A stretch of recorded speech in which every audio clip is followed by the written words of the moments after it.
Umar ibn al-Khattab radiallahu anhu. Can anyone tell me how he passed away? He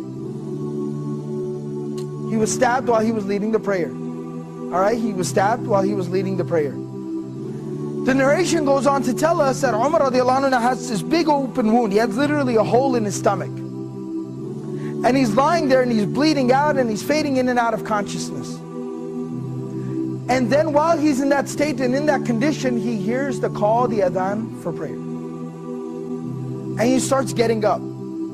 Everyone around him is like, oh, wait a second, where do you think you're going? He says, I have to go pray, the adhan. I have to go and pray, it's the adhan. And he said, you're dying. You have a hole in your stomach. What do you mean you're going to go pray? And he says that, I remember the Prophet ﷺ telling me that there's no deen for the one who doesn't pray. That the salah is like the head and the body. I have to go and pray. This was the commitment that these people had to prayer. As long as I'm alive, salah is something I do. That's the commitment, the connection that they had with prayer. So this is from Surah Maryam, Surah number 19, ayah number 31. My Lord has firmly commanded me to pray and to give charity or to purify myself as long as I am alive. Ma dumtu hayyan, as long as I remain alive. This is a statement of Isa alayhi salam. This is a very powerful reminder about our approach to prayer and how we approach prayer and how we perceive and think and how we implement prayer in our lives. You see, we're supposed to pray, it's saying, as long as I am alive.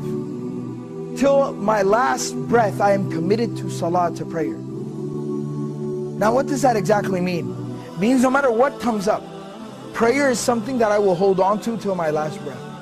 I will concern myself with till death.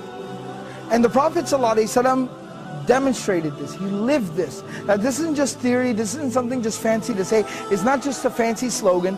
The Prophet ﷺ lived it. You know, about a week before the passing of the Prophet ﷺ, he fell very ill. He became ill. And the Prophet ﷺ was incapable of standing up and even walking on his own very soon after.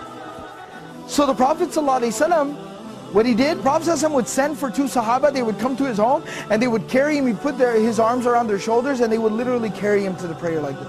But he'd still go for prayer in this condition. He'd still go to pray like this. Teaching us, prayer is something we do till our last breath.